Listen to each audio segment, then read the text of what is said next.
बिस्मिल्लाहिर्रहमानिर्रहीम, अस्सलाम वालेकुम। आप देख रहे हैं GNN। मैं हूं हमजा शफीक। मैं हूं अंजला इरफान। नाज़रीन, विकेट कीपर बल्लेबाज मोहम्मद रिजवान वनडे और T20 टीम के कप्तान मुकर्रर कर दिए गए। सलमान अली आगा नायब कप्तान होंगे। T20 का डेब्यू बतौर नायब कप्तानी करेंगे। चेयरमैन PCB मोहसिन नकवी ने ऐलान कर दिया। मोहसिन नकवी ने कहा कि बाबर आजम जैसे खिलाड़ी लंबे अरसे बाद आते हैं। उसने मुझसे राबता करके कहा कि मैं कप्तान नहीं रहना चाहता। बाबर आजम ने कोचेस से मशवरे के बाद कप्तानी छोड़ने का फैसला किया है। वो अपनी गेम पर ज़्यादा तवज्जो देना चाहते हैं। हम सब की ये ख्वाहिश है कि बाबर आजम माजी जैसी परफॉर्मेंस ही दें।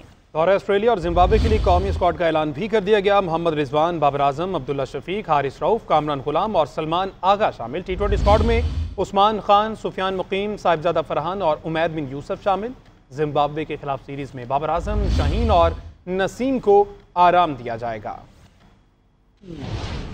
उधर PCB ने कौमी क्रिकेटर्स के सेंट्रल कॉन्ट्रैक्ट का ऐलान कर दिया। 13 नए प्लेयर्स को शामिल कर लिया गया। शाहीन की B कैटेगरी में तनज़ली हो गई। डिटेल्स इस रिपोर्ट में देखिए।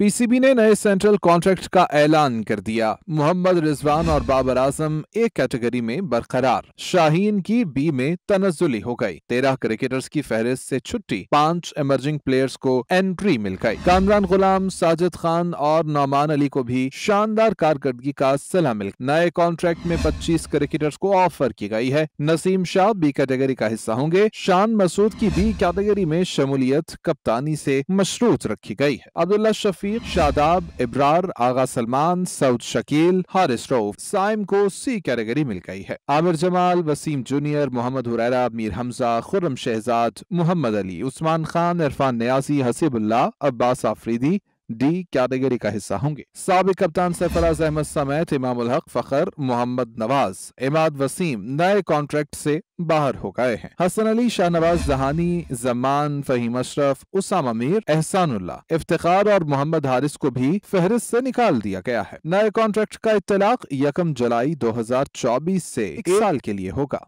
आगे बढ़ते हैं नाज़रीन, 26वीं आईनी तरमीम में खामियों के मामले पर होने वाली अहम मुलाकात की अंदरूनी कहानी सामने आ गई। ज़राए का ये बताना है कि वज़ीर आज़म शहबाज शरीफ और chairman Peoples Party Bilawal Bhutto की अहम मुलाकात में 27वीं तरमीम लाने पर तबादला ख्याल क्या मुलाकात में अगले आईनी इक़दाम के लिए मौलाना फजलुर रहमान को पेशगी ऑन बोर्ड लेने का फैसला भी किया। इसी पर मजीद बात कर लेते हैं अपने नुमाइंदे फसीउल्लाह से। जी फसी, बताइएगा इस मुलाकात का क्या अहवाल रहा? जी बिल्कुल, 26वीं आईनी तरमीम के बाद जो उसमें खामियों का मामला है उस पर 2 बड़ों ने जो है वो आज माराटाउन में सर जोड़े हैं। और बिलावल भुट्टो ज़रदारी जो लाहौर में मौजूद थे, वो वज़ीर आज़म मियां शहबाज शरीफ से मुलाकात के लिए उनकी रहायशगाह पहुंचे। और ज़राए के मुताबिक जो अंदरूनी कहानी सामने आई है उसमें मुलाकात में जो है वो 26वीं आईनी तरमीम में खामियां दूर करने के लिए 27वीं तरमीम लाने पर जो है वो तबादला ख्याल किया गया। जबकि दोनों शख्सियात के दरमियान नए चीफ का हलफ उठाने के बाद की सूरत हाल भी बातचीत की गई है। जबकि मुलाकात में नई चीफ जस्टिस की तरफ से जो सीनियरिटी लिस्ट अपडेट की जानी है उस पर फुल कोर्ट इजलास बुलाने के हवाले से भी इस मुलाकात में तबादला ख्याल किया गया। जबकि खुसूसी तौर पर यह फैसला किया गया है कि अगले आईनी इक़दाम के लिए मौलाना फजलुर रहमान को पेशगी ऑन बोर्ड रखा जाएगा। जबकि वज़ीर आज़म और बिलावल भुट्टो की मुलाकात में तरमीम के लिए दोबारा 2/3 अक्सरियत हासिल करने पर मुशावरत की गई है। और ज़राए का यह कहना है कि आइंदा जो रोज है वो इंतहाई अहम होंगे और दोनों पार्टियों के जो आईनी कानूनी माहिरीन है वो 27वीं तरमीम के लिए। बहुत शुक्रिया फसीउल्लाह। उधर PTI में अंदरूनी तकसीम वाज़े हो गई। फवाद चौधरी और रऊफ हसन की एक्स पर बयानबाजी। रऊफ हसन ने लिखा, फैसल चौधरी का मैदान में आना इख्तलाफात पैदा करने की कोशिश है। फवाद चौधरी फैसल चौधरी के लिए टाउट ब्रदर्स का लफ्ज इस्तेमाल किया। फवाद चौधरी का सख्त जवाब। रऊफ हसन को पार्टी का गद्दार करार दे दिया। रऊफ हसन किसी से भी वफादार नहीं है। रऊफ हसन ने जवाब दिया कि बानी PTI के मुकद्दमात नामजद वकला देखेंगे। फवाद चौधरी ने जवाब दिया कि फैसल चौधरी ने PTI कारकुनों के 500 से ज़ायद केसेस मुफ्त लड़े। फवाद का भाई रऊफ हसन 7.5 लाख तनख्वाह लेकर गद्दारी कर रहा है।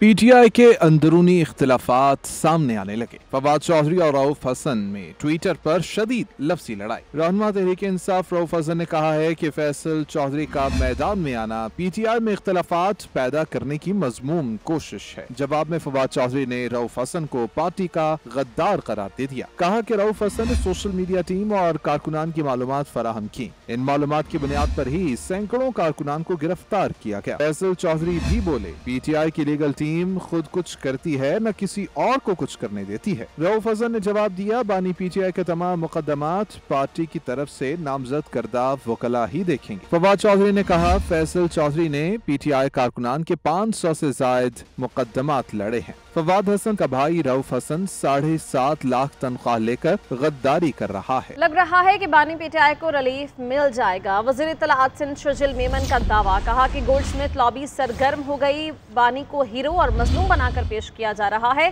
गिरफ्तारी पर इसराइल की चीखों का क्या मकसद है? इलेक्शन कमीशन के फैसले में कहा गया था कि बानी पीटीआई को इसराइल और भारत से फंडिंग हुई। अरशद शरीफ ने भी टीवी पर कहा था कि पीटीआई अकाउंट्स में पैसे भारत और इसराइल ने भेजे। अगर बानी की तकलीफ से इसराइल की चीखें निकलती हैं तो वाज़ेह है ये उनका पैदा करदा फितना है।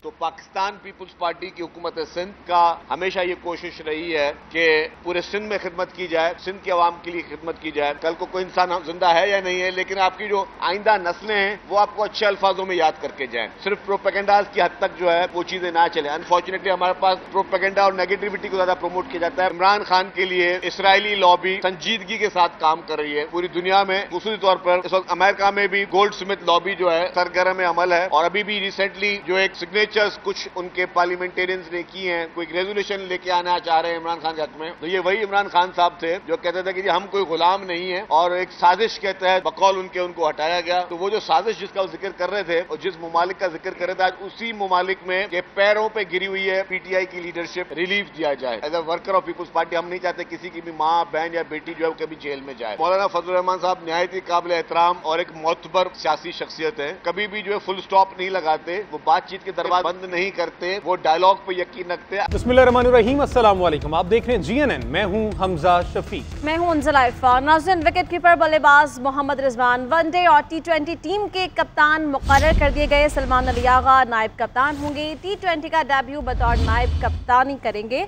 चेयरमैन पीसीबी मोहसिन नकवी ने ऐलान कर दिया। मोहसिन नकवी ने कहा कि बाबर आजम जैसे खिलाड़ी लंबे अरसे बाद आते हैं।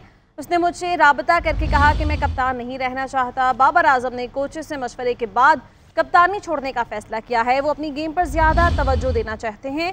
हम सब की ये ख्वाहिश है कि बाबर आजम माजी जैसी परफॉर्मेंस ही दें। और ऑस्ट्रेलिया और जिम्बाब्वे के लिए कौमी स्क्वाड का ऐलान भी कर दिया गया। मोहम्मद रिजवान, बाबर आजम, अब्दुल्ला शफीक, हारिस रऊफ, कामरान गुलाम और सलमान आगा शामिल। टी20 स्क्वाड में उस्मान खान, सुफियान मुकीम, साहिबजादा फरहान और उमैर बिन यूसुफ शामिल। जिम्बाब्वे के खिलाफ सीरीज में बाबर आजम, शाहीन और नसीम को आराम दिया जाएगा। उधर पीसीबी ने कौमी क्रिकेटर्स के सेंट्रल कॉन्ट्रैक्ट का ऐलान कर दिया। 13 नए प्लेयर्स को शामिल कर लिया गया। शाहीन की बी कैटेगरी में तनज़ली हो गई। डिटेल्स इस रिपोर्ट में देखिए। पीसीबी ने नए सेंट्रल कॉन्ट्रैक्ट का ऐलान कर दिया। मोहम्मद रिजवान और बाबर आजम एक कैटेगरी में बरकरार। शाहीन की बी में तनज़ुली हो गई। 13 क्रिकेटर्स की फहरिस्त से छुट्टी। 5 इमर्जिंग प्लेयर्स को एंट्री मिल गई। कामरान गुलाम, साजिद खान और नौमान अली को भी शानदार कारकर्दगी का सिला मिल। नए कॉन्ट्रैक्ट में 25 क्रिकेटर्स को ऑफर की गई है। नसीम शाह बी कैटेगरी का हिस्सा होंगे। शान मसूद की बी कैटेगरी में शमूलियत कप्तानी से मशरूत रखी गई है। अब्दुल्ला शफीक, शादाब, इब्रार, आगा सलमान, सऊद शकील, हारिस रऊफ, साइम को सी कैटेगरी मिल गई है। Aamir Jamal, Waseem junior, Mohammad Huraira, Mir Hamza, Khurram Shahzad, Mohammad Ali, Usman Khan, Irfan Niazi, Hasibullah, Abbas Afridi D category का हिस्सा होंगे। साबिक कप्तान सरफराज अहमद समेत इमाम उल हक, फखर, मोहम्मद नवाज, इमाद वसीम नए कॉन्ट्रैक्ट से बाहर हो गए हैं। हसन अली, शाहनवाज जहानी, जमान, फहीम अशरफ, उसामा मीर, एहसानुल्लाह, इफ्तिखार और मोहम्मद हारिस को भी फहरिस्त से निकाल दिया गया है। नए कॉन्ट्रैक्ट का इत्तलाक 1 जुलाई 2024 से 1 साल के लिए होगा।